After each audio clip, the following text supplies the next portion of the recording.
जी दोस्तों, welcome again. आज की वीडियो में मैं बहरोज़ और माय वाइफ बतूल हम आपसे बात करेंगे कि क्या कनाडा एक ऐसी अच्छी जगह है जहां हम अपने पेरेंट्स को ला सकते हैं या नहीं ला सकते।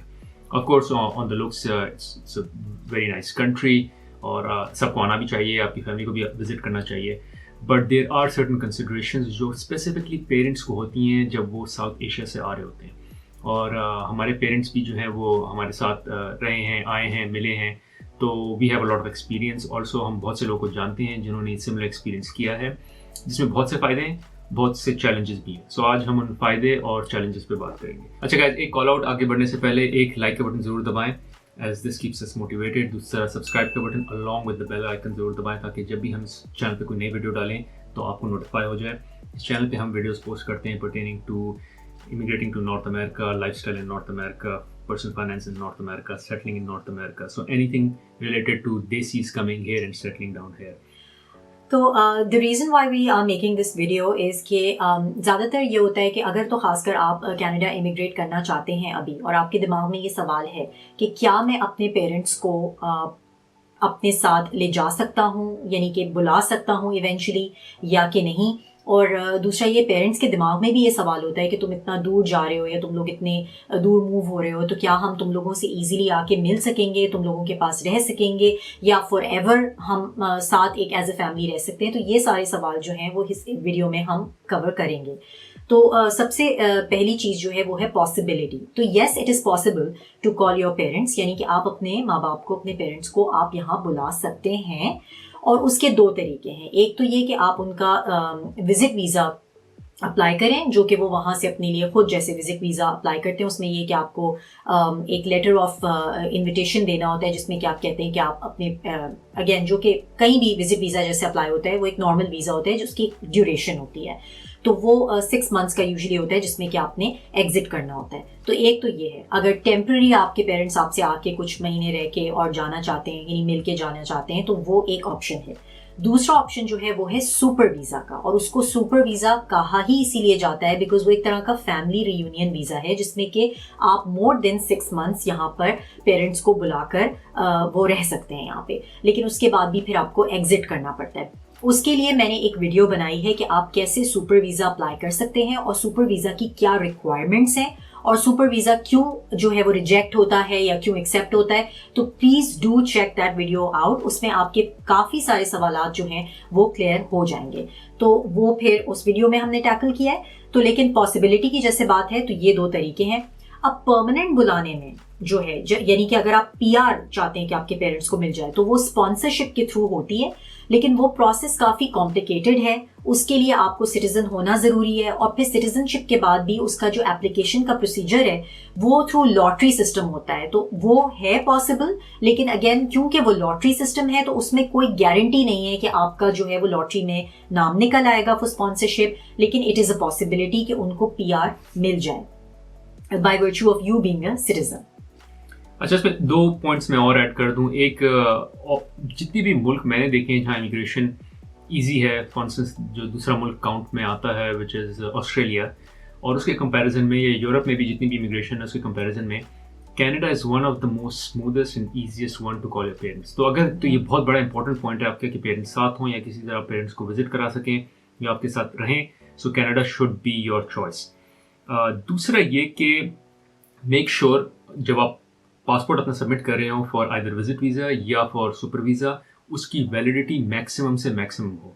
क्योंकि ऐसा भी होता है कि अगर आपने लेट्स से 6 साल का वीज़ा अप्लाई किया है या 10 साल का सुपर वीज़ा अप्लाई किया है, लेकिन उसकी वैलिडिटी सिर्फ 6 महीने की है, पासपोर्ट की है, साल की है, तो आपको साल से ज़्यादा का वीज़ा नहीं लगेगा। This is some challenge that exist with Canada and I have had my share of mistake here, so I just want to make sure कि ये मिस्टेक रिपीट ना हो। तो आपके पेरेंट्स की जो पासपोर्ट की वैलिडिटी है वो आप चेक कर लें कि वो यानी कि वो ज़्यादा हो वर्सेस कि वो अगले 1 साल में एक्सपायर हो रहा है या अगले ऑब्वियसली 1 साल या 2 साल में, तो वो फिर वो उसी ड्यूरेशन का आपको वीज़ा देंगे, यानी कि जो सुपर वीज़ा स्पेसिफिकली। तो अगेन जैसे कि मैंने कहा, सुपर वीज़ा पे हम वीडियो बना चुके हैं, तो please do check that out. इस जो वीडियो में हम सिर्फ बात कर रहे हैं of the challenges end of the benefits of having your parents visit Canada and come here.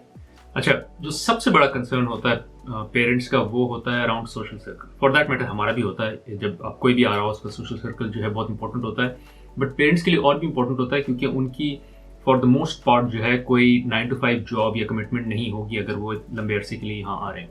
तो उनको जो है what they would be looking for is good social circle. और यही होता है कि back in south Asia, Pakistan, India, Bangladesh में जहाँ से भी आप आ रहे हैं वहाँ उनका बहुत नेबरहुड है, वहाँ फैमिली है, फ्रेंड्स हैं जिनके साथ वो पले बड़े हैं या उनके साथ उन्होंने काम किया है। So they have a lot of friendship around, जो कि यहाँ उनको फिर से या तो ढूंढनी पड़ेंगी या बनानी पड़ेंगी। So it is a concern. Now the good news is given the amount of immigrants जो कि कनाडा आए हैं पिछले कुछ सालों में, यहाँ भी एक मिनी पाकिस्तान, एक mini India, mini Punjab, mini Bangladesh जो है वो क्रिएट हो चुका है।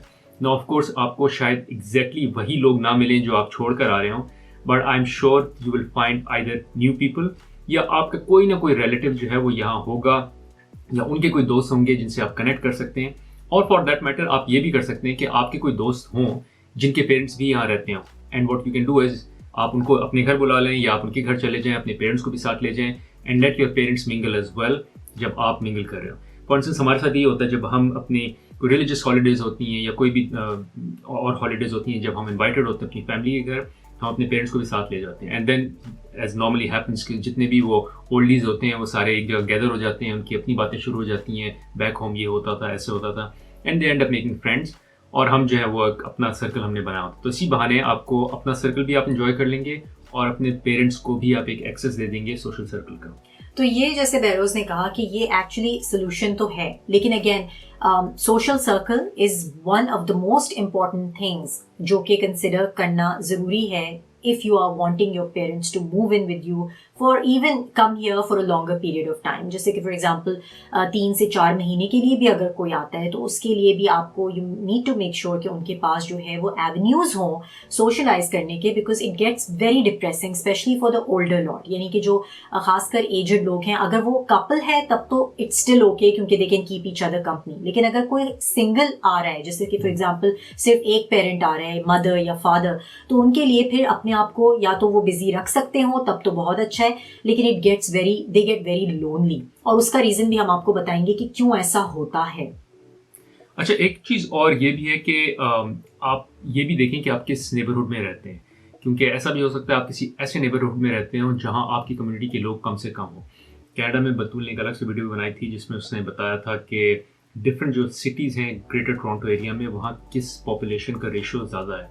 So there are certain cities जहाँ चाइनीज़ ज़्यादा हैं, देयर आर सर्टन सिटीज़ जहाँ पंजाबी ज़्यादा हैं, पाकिस्तानी ज़्यादा हैं, इंडियन ज़्यादा हैं। सो फॉर इंस्टेंस अगर आप साउथ एशिया से आ रहे हैं या आपके पेरेंट्स जो हैं वो लेट्स से पंजाब से आ रहे हैं और पंजाबी के अलावा और कोई लैंग्वेज नहीं जानते और आप जो है वो प्रीडोमिनेटली चाइनीज़ एरिया में आ जाएंगे, रहने लग जाएंगे, तो नेबर से एक्सचेंज करना, बात करना बहुत मुश्किल होगा आपके पेरेंट्स के लिए भी और नेबर्स के लिए भी। तो ऑलरेडी हम जैसों के लिए भी चैलेंज होता है बिकॉज हम भी चाइनीज़ तो नहीं जानते और उन जगहों पे या तो चाइनीज़ बोलेंगे या वो इंग्लिश बोलेंगे। बट इमेजिन अगर आपने अपने पेरेंट्स को वहाँ ले आए जो फॉर दैट मैटर इंग्लिश नहीं बोलते या बहुत अच्छी इंग्लिश नहीं बोलते, जो कि चाइनीज़ जो आपके नेबरहुड में है वो भी इतनी अच्छी इंग्लिश नहीं बोलते, तो ये एक चैलेंज ही रहेगा उनके लिए। तो although they will be looking forward कि जब भी कोई इन्विटेशन आए किसी घर जाएँ, but day to day basis पे 9 to 5 जो है वो आप और आपकी वाइफ जो है they will be committed at work. तो ऑफिस में बिजी होंगे, वो पेरेंट्स आपके अकेले होंगे, they would be looking over to the neighbours कि यार हम नेबर से कुछ चिट चैट कर लें, किसी से मुलाकात कर लें, हाय हेलो कर लें। But make sure you are in a city, in an area, in a neighbourhood जहाँ उनको अपने जैसे लोग मिल जाएं जिनसे वो गप लगा सकें, बात कर सकें और अपना टाइम जो है वो एंजॉय कर सकें। तो एक और चीज़ जो है वो ये है कि ऑब्वियसली अगर आप किसी एक सर्टन रिलीजियस सेक्ट से बिलोंग करते हैं तो रिलीजियस जो यहाँ पे ऑर्गेनाइजेशंस हैं उनके पास सीनियर सिटीजन्स के लिए काफ़ी सारी एक्टिविटीज़ और सर्विसेज होती हैं, तो दैट्स अ गुड थिंग। उसमें यह कि फिर या तो पेरेंट्स आपके ऊबर कर सकते हैं या पब्लिक ट्रांसपोर्ट यूज़ करते हैं, लेकिन अगेन हम ज़्यादातर उन लोगों की बात कर रहे हैं who are over 60 and their seniors, तो इट्स नॉट ऑलवेज एक्सेसिबल कि यानी ये वो चीज़ नहीं है कि जो बआसानी हो सकेगी। तो इस चीज़ को समझना और इसका ध्यान रखना ज़रूरी है, क्योंकि रिलीजियस जो आपके खासकर टेम्पल्स, मॉस्क्स या जो भी आपका एरिया ऑफ वर्शिप है वो ज़रूरी नहीं है कि आपके बिल्कुल घर के पास हो। अगर आपके घर के साथ है तब तो बहुत अच्छा है अगर उसी नेबरहुड में, लेकिन अगर वॉकिंग डिस्टेंस नहीं है, और ख़ासकर मैं जो अपने नेक्स्ट पॉइंट में भी बताती हूँ कि जब क्लाइमेट बुरा होता है तो ये एक बहुत, यानी जब वेदर बुरा होता है तो ये बहुत ज़्यादा डिफ़िकल्ट हो जाता है ख़ासकर सीनियर्स के लिए to get out of the house. तो फिर ऑब्वियसली जो कि एक नो ब्रेनर है, यानी जो आप जानते हैं weather, weather is one of the most important considerations after social circle. अगर कोई चीज़ इंपॉर्टेंट है तो वो है वेदर, क्योंकि वेदर जो है वो वाकई में टफ है फॉर एल्डरली पीपल। और ये इसलिए भी है क्योंकि देखिए, जो यहाँ क्या सीनियर्स नहीं है, यहाँ एल्डरली लोग रहते हैं, लेकिन वो यहाँ हमेशा से पले बड़े हैं, यहीं रहे हैं, they know no world outside. हमारे जो पेरेंट्स हैं जो साउथ एशिया से आ रहे हैं, वो एक सर्टन वेदर के, क्लाइमेट के आदी हैं, और ऑब्वियसली उनको ओल्ड एज में अडेप्टेबिलिटी भी आपकी कम हो जाती है। तो जब वो, हम यंग हैं, हम अडेप्टेबल हैं, हम एक्लिमेटाइज हो जाते हैं, लेकिन पेरेंट्स के लिए ये काफ़ी चैलेंजिंग होता है, क्योंकि उनको आदत होती है कि हम बाहर बैठे हैं, सनी है, सूरज में जाके बाहर हम बैकयार्ड में बैठें या वॉक करके कहीं चले जाएं या बाहर चहलकदमी करें। वो सब पॉसिबल नहीं होता, खासकर जब 6 महीने यहाँ पे विंटर होती है। तो वो थोड़ा उनके लिए चैलेंजिंग होता है। इवन तो अगर आपके पास गियर है और कवर्ड भी हैं सब कुछ, उसके बावजूद भी, खासकर अगर अंडरलाइंग हेल्थ कंडीशंस हैं जैसे कि आर्थराइटिस है, कुछ चीज़ें यहाँ पे ज़्यादा एग्रीवेट हो जाती हैं बिकॉज ऑफ द वेदर। जैसे किसी को साइनस है या किसी को एस्मा है या किसी को जो है वो और कोई हेल्थ रिलेटेड, जैसे मैंने कहा आर्थराइटिस वगैरह, जो है वो काफ़ी ज़्यादा किक इन कर जाता है यहाँ पे, यहाँ के क्लाइमेट में एल्डरली लोगों के लिए। तो ये चीज़ जो है ध्यान में रखना बहुत ज़रूरी है when you trying to call your parents कि वेदर और not they can take this. अच्छा, इसका एक सोल्यूशन ये है जो बहुत से लोग हम जानते हैं, वो ये करते हैं कि फॉर 6 मंथ्स जब यहाँ समर हो तो वो अपने पेरेंट्स को बुला लेते हैं, और जब 6 मंथ्स विंटर शुरू हो जाता है तो वो उनको वापस भेज देते हैं। और फॉर दैट मैटर, अगर आपका कोई रिलेटिव जो है वो नॉर्थ अमेरिका में ही वार्मर एरिया में रहता है, लेट्स से टेक्सास में कोई रिलेटिव रहता है या यूएस के किसी भी वार्म एरिया में रहता है, तो लोग करते ये हैं कि वो फिर अपने पेरेंट्स को 6 महीने उस सिबलिंग के पास भेज देते हैं और 6 महीने वो आपके पास रहते हैं, ताकि उनको विंटर जो है कि एक्सपीरियंस ना करना पड़े, ये सिवियर विंटर जो है वो हिट ना हो। So that is another solution you can use or find in order to solve for this. और फिर लास्ट जो चीज़ है वो मैं सीरियसली मेंशन करना चाहती हूँ, क्योंकि ये हमारा पर्सनल एक्सपीरियंस है। क्योंकि यूजुअली होता है कि बाज़ औक़ात पेरेंट्स को वहाँ बैठ के आइडिया नहीं होता कि एक तो first of all coming from south Asia, it's a long haul flight, तो वो काफ़ी 13 to 14 आवर्स की जो फ़्लाइट है इंडिया या पाकिस्तान से, वो काफ़ी, और अक्सर अगर आप फॉर एग्जांपल लेओवर के साथ आ रहे हैं, यानी आपकी कनेक्टिंग फ़्लाइट है, तो और ज़्यादा चैलेंजिंग है अगर डायरेक्ट फ़्लाइट नहीं भी है, तो उसमें बहुत ज़्यादा चैलेंजिंग होता है, ख़ासकर एल्डरली लोगों के लिए। नॉट दैट के लोग ट्रैवल नहीं करते, बिल्कुल करते हैं, लेकिन ये एक चीज़ है जो कि कंसिडर करना ज़रूरी है, क्योंकि अक्सर ये होता है कि parents they agree on something and then they take the journey and then they realise कि हाउ टफ इट इज़। तो उसमें यह है कि पेरेंट्स की जो विलिंगनेस है वो बहुत इंपॉर्टेंट है, कि आप जो भी डिसीजन लें आप उनसे पहले पूछ लें, उनसे कंसल्ट करें, उनके साथ बैठ के ये डिस्कस करें, उनको ये सारी बातें बताएं ताकि वो प्रिपेयर्ड हो।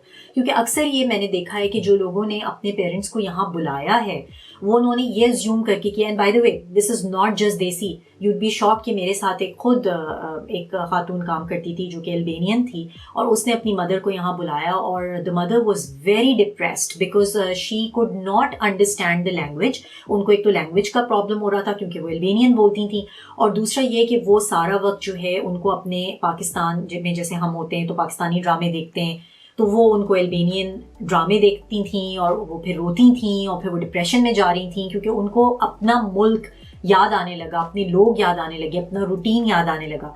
तो शी वॉज वेरी एडमेंट कि वो यहाँ आना चाहती थी, अपने बच्चों के साथ रहना चाहती थी, लेकिन जब वो यहाँ आई तो उन्होंने ये डिस्कवर किया कि this is not the place for her. तो it's very important for you as a child, यानी आप अपने पेरेंट्स के लिए जो डिसीजन ले रहे हैं वो आप उनकी मतलब उनकी कंसल्ट करके, उनको समझा के, उनको फुली अवेयर करके लें।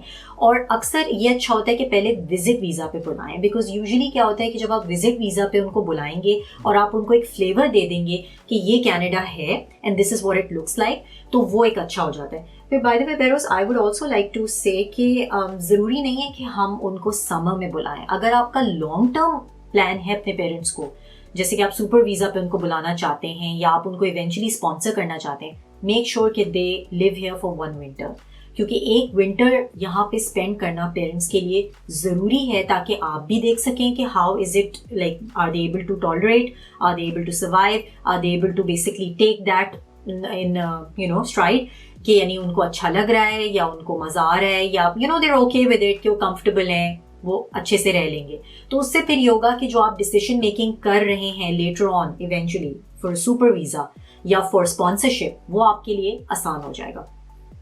So, thank you, Batul. These are great points. एक आखिरी point I would like to say, which is kind of I've learned from my personal experience as well. Make sure आप अपने पेरेंट्स को जब बुलाएं तो उनकी मेडिकल इंश्योरेंस ज़रूर कराएं, क्योंकि जब तक वो यहाँ के PR कार्ड होल्डर नहीं बन जाते या सिटीजन नहीं हो जाते, PR card holder is the first thing that comes, तब तक they cannot access the free medical that Canada provides. तो इसलिए ज़रूरी है कि आप उनकी मेडिकल इंश्योरेंस कराएं ताकि उनके कोई भी चेकअप्स हों या कोई भी इमरजेंसी हो वो सारी कवर्ड हो through the insurance. The medical cost is very expensive है। हमको जो है वो इनकर नहीं कर रहे होते हैं मेडिकल कॉस्ट, हमको पता ही नहीं होता कि कॉस्ट है कितनी। But if God forbid something happens और आपको एक्चुअली यहाँ इनकर करनी पड़ जाए तो आपको रियलाइज़ होगा कि मेडिकल कॉस्ट बहुत एक्सपेंसिव है। Starting from just using N ambulance के घर आना और घर से किसी को ले जाना, God forbid is like a good $700-500 bill, which is very expensive. ये सिर्फ मैं एम्बुलेंस की बात कर रहा हूँ। उसके अलावा समथिंग हैपन्स जहाँ आपको चेकअप्स कराने हो या एडमिट कराना हो, the bills will skyrocket.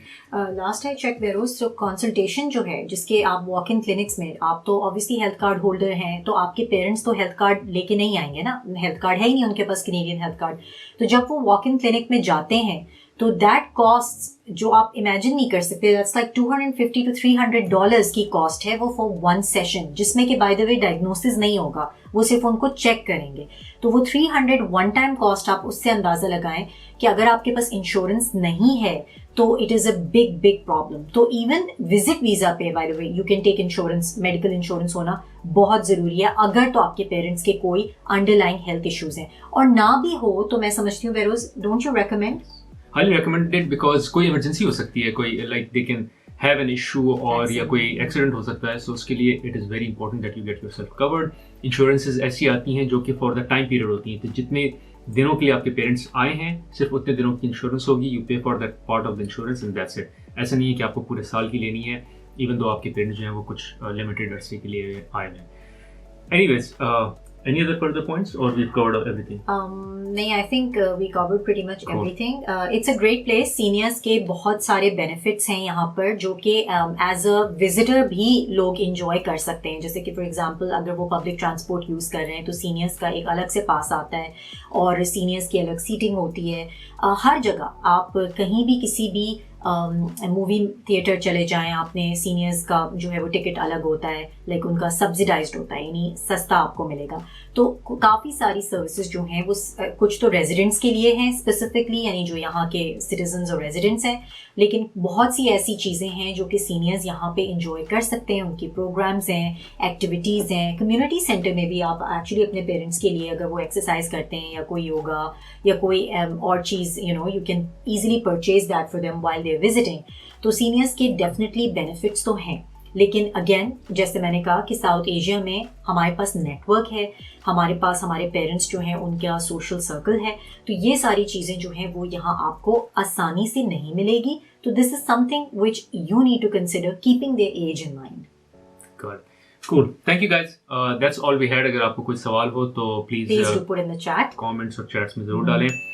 Other than that, on this channel we post videos related to how you can move to North America. यहाँ settle होने के क्या तरीके हैं, personal finance related in North America, and lifestyle and life in North America. So all that is available on our channel. हमारे channel पे एक और वीडियो है जिसमें हमने बात की है with regards to what are the challenges with regards to raising kids, so you can check it out here. उसके अलावा another video where we talk about how do you cope in winters when you come here and how do you manage that, so you can check it out here. Thank you. Thanks for watching.